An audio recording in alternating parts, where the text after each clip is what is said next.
Bom, mas não tão assim, menos importante, né? Bora falar sobre essa tal música, né, da cantora Aimee. Quero dizer que todas as coisas elas estão sujeitas a serem provadas pela palavra de Deus. E nós devemos avaliar todas as circunstâncias dentro do prisma do Evangelho. Nós não podemos avaliar dentro de um prisma denominacional, ideológico. Não quero avaliar por uma questão de direita ou esquerda ou questões ligadas à política. Nós temos que, como cristãos, avaliar todos os aspectos dentro da Bíblia Sagrada, certo? Mas eu quero pontuar algumas coisas com relação à música dessa menina, dessa adolescente, que tem viralizado no Brasil todo. Não quero atacá-la de forma alguma. Eu desejo que a graça de Deus possa trabalhar na vida dela de maneira especial cada vez mais. Ela é do nosso, aqui de Belém, Pará, né?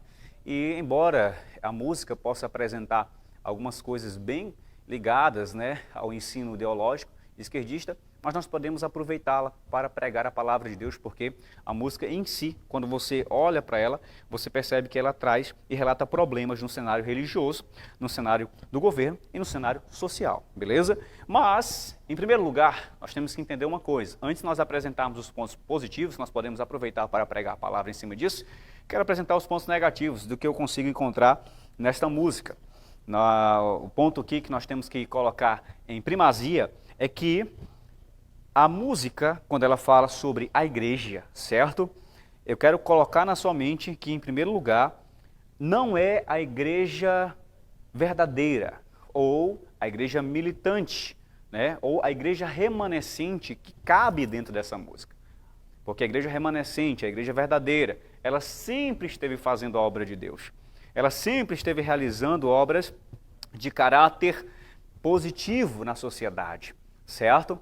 Quando ela denuncia ali, nós temos que colocar um ponto interessante, de que a igreja verdadeira não se enquadra naquela música em que ela denuncia, porque a igreja verdadeira e remanescente sempre esteve desenvolvendo um papel de resultados gloriosos na sociedade, desde que ela foi fundada e gerada por Jesus, certo? Esse é o primeiro ponto. Agora nós temos que avaliar o que a música denuncia, certo?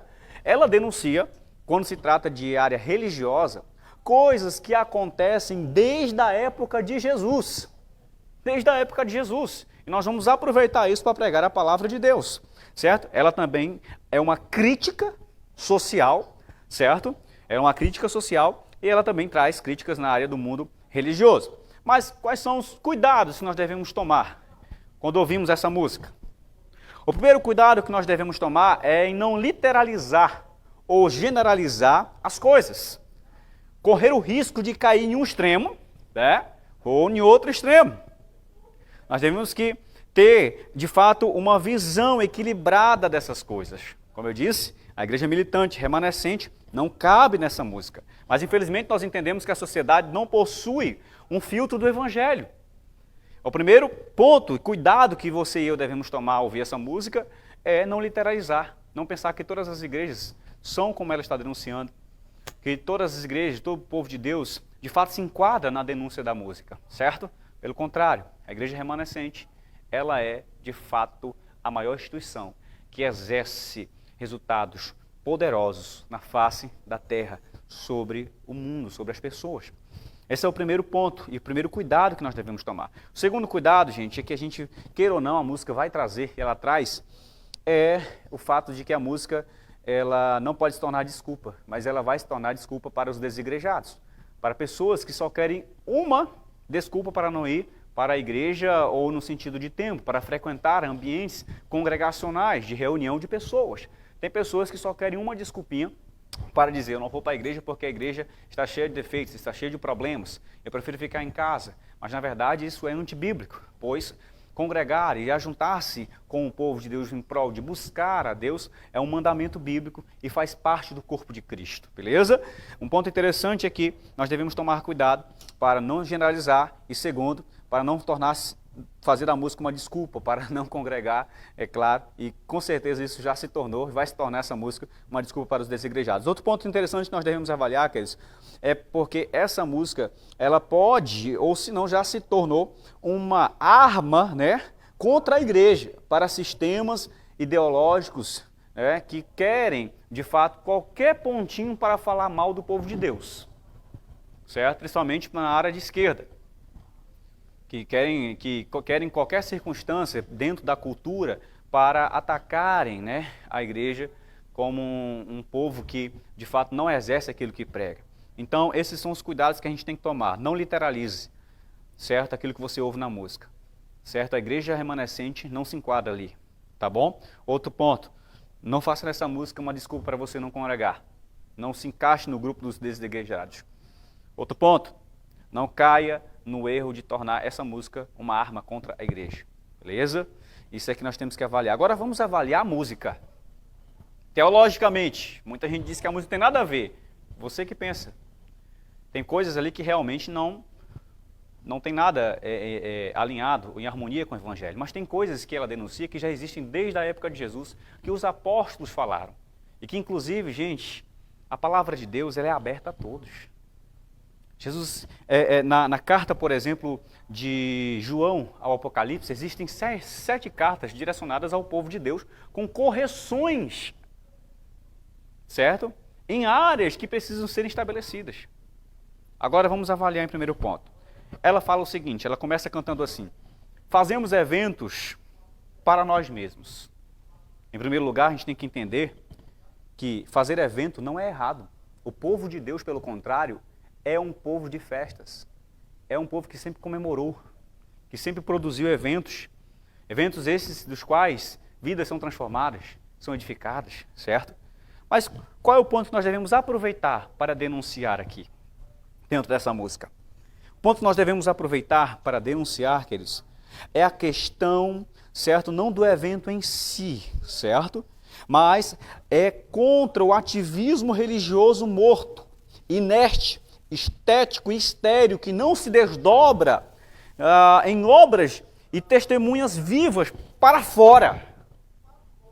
E nem também se manifesta em abundância de missões e transbordo evangelístico como resultados de influência positiva na sociedade. Nós temos que ver que quando ela diz assim, fazemos eventos para nós mesmos, é porque ela está também, devemos aproveitar para denunciar que muitos de nós, ou muitas igrejas, fazem, ou em grande parte, vivem para si mesmas.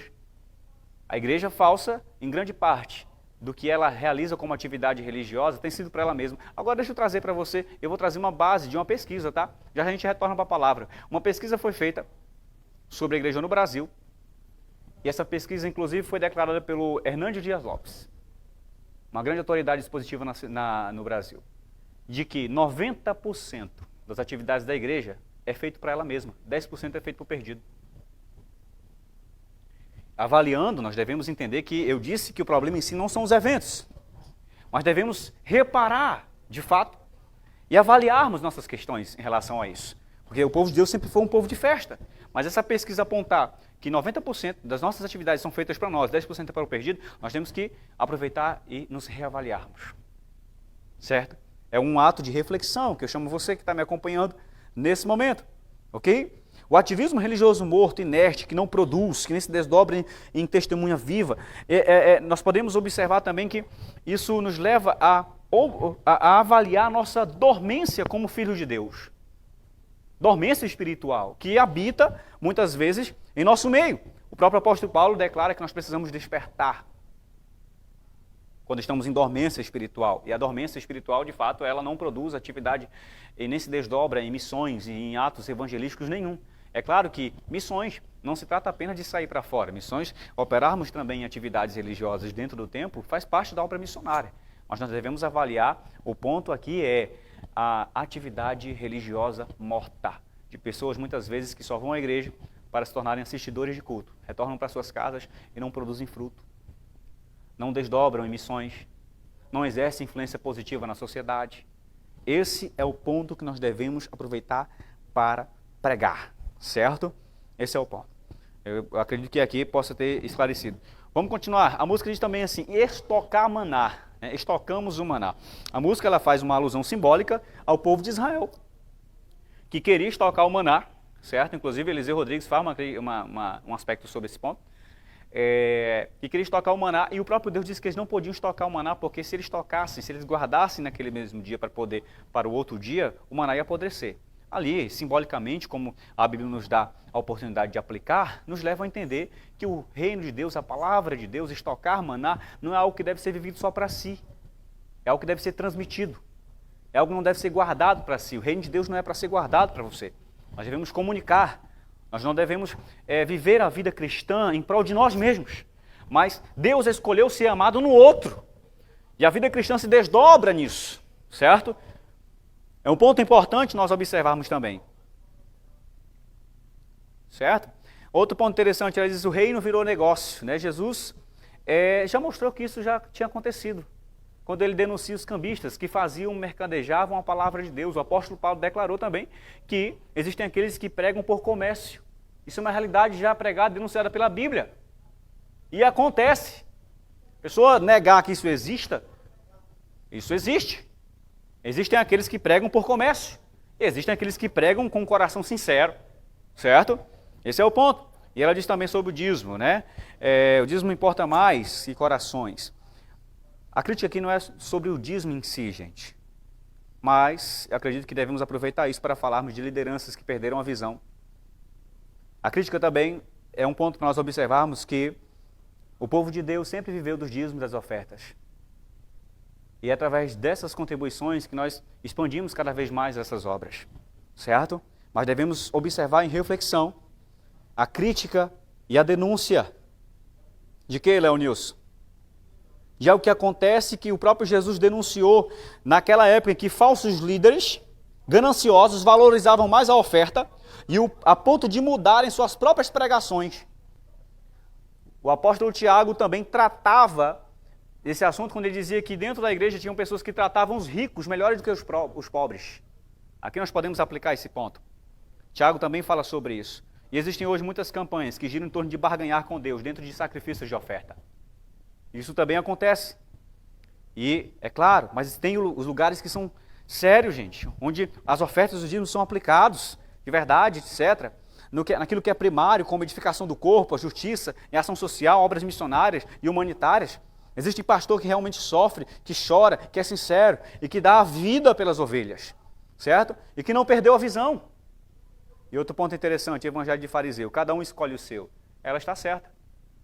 Hoje nós vivemos uma multiplicação de muitos evangelhos. Evangelho para quem quer buscar a Deus por meio do dinheiro. Evangelho para quem quer, de fato, que Deus aceite sua opção sexual, como o evangelho integralista. Mas existe o evangelho puro e genuíno. Certo? E eu digo para você, para terminar aqui, nós não devemos colocar a igreja remanescente dentro dessa música. Nós não devemos refletir sobre problemas na área religiosa. Assim. Certo? E avaliarmos isso dentro da Bíblia, aquilo que a Bíblia já denuncia, desde a época de Jesus. Coisas que estão presentes. E se nós não pudéssemos fazer isso, nós tínhamos que tirar as cartas do Apocalipse, das 7 cartas, que são o próprio Jesus declarando ao seu povo, arrependa-se. Amém? Espero que isso possa servir de reflexão a nós. Contra a menina, ela tem os seus referenciais que eu não acho legal, certo? Mas meu ponto aqui foi aproveitar a música e trazer uma reflexão evangelística sobre isso. Devemos esperar só do governo, Leonilson? Não. O mundo jaz no maligno, gente. Principalmente quando governos não possuem uma visão corrupta. A igreja deve também se levantar. Se você quiser ajudar, você pode entrar em contato comigo, nós temos formas de ajudar. Tá certo? Então, que Deus abençoe. Meu tempo foi muito rápido aqui.